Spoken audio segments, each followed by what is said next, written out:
জাগো মা ছাড় সেকুলার গা, লগ্নজিতাকে ঠিক এই শব্দই ব্যবহার করে ওই মেহবুব মল্লিকরা।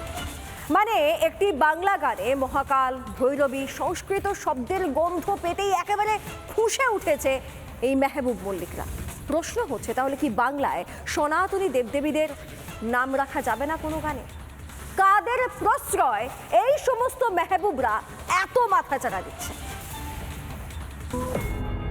গানের কথায় মহাকাল, ভৈরবী, অস্ত্রদানের উল্লেখ। সেই গান গাইতেই ফ্যাসাদে লগ্নজিতা চক্রবর্তী। ওই দর্শক আসনেই বসে থাকা মেহবুব মল্লিক তিনি তেড়ে যান সঙ্গীত শিল্পীর কাছে, সঙ্গীত শিল্পীর দিকে, এবং স্টেজে উঠে পড়েন। অভিযোগ, কার্যত মারধর করতে উদ্ধত হন। বলতে থাকে যে জাগোমা ছাড়, সেকুলার গান কর। এই বাংলায় সনাতনী দেবদেবীর নাম নেওয়া কি অপরাধ? অবশ্য এই বাংলায় সনাতন বিরোধী বহু ঘটনার সাক্ষী থেকেছে। কখনো কালী মূর্তিকে প্রেজেন্ট ভ্যানে তোলা হয়েছে, কখনো আবার দুর্গাপুজো আটকাতে মাঠে তালা ঝুলিয়েছেন পুরপ্রধান, কখনো আবার সরস্বতী বন্দনায় বাধা দেওয়া হয়েছে। বাংলার মাটিতে সনাতন বিরোধিতাই কি ধর্মনিরপেক্ষতার একমাত্র শর্ত? তৃণমূল জামানায় বাংলায় হিন্দু ধর্মকে অপমানের সংস্কৃতি তৈরি হয়ে গিয়েছে।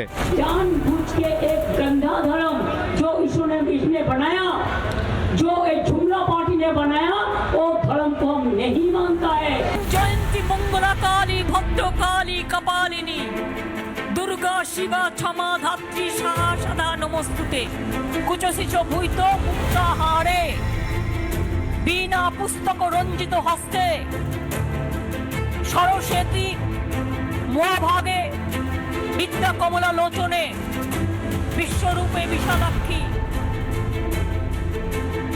সরস্বতী নম নম। কখনো সনাতনী আচার আচরণকে বুড়ো আঙ্গুল দেখিয়ে পিতৃপক্ষে দুর্গা প্রতিমার চক্ষুদান করেছেন। সেই মমতার জামানায় এই বাংলায় গানেও কি ধর্মের সুরসুরি দেখছে মাননীয়ার দুধেল গাইরা? দেখুন 30% সেটা একটু বেড়েছে নাকি শুনছি, সেই ভোটের দিকে তাকিয়ে দুধেল গাইদের কথা ভেবে সরাসরি জেহাদিদের হাতে চলে যাচ্ছে এলাকার পর এলাকা। তৃণমূল কংগ্রেসের কাছে জেহাদি প্যাটিস হচ্ছে সেকুলারিজম, হিন্দু বিরোধিতাই হচ্ছে এদের কাছে হচ্ছে অসাম্প্রদায়িক কনসেপ্ট, আর সাম্প্রদায়িকতা হচ্ছে প্রহিন্দু কথা বলা। তৃণমূলের জামানায় গানের কথায় হিন্দু দেবদেবীর নাম থাকলে শিল্পীকে চোখ রাঙানো যায়, হিন্দুদের পবিত্র তুলসী মঞ্চ উপড়ে ফেলা যায়, আবার হিন্দুদের ঘর ছাড়াও করা যায়। ধর্মনিরপেক্ষতার নামে এই সনাতন বিরোধিতা আর কতদিন মাননীয়া? রিপাবলিক বাংলা। নানা ধরনের কন্টেন্ট দেখার জন্য লাইক করুন, শেয়ার করুন আমাদের ফেসবুক পেজ, সাবস্ক্রাইব করুন আমাদের ইউটিউব চ্যানেল। পাশাপাশি অন্যান্য ব্রেকিং নিউজের জন্য অবশ্যই চোখ রাখুন রিপাবলিক বাংলায়।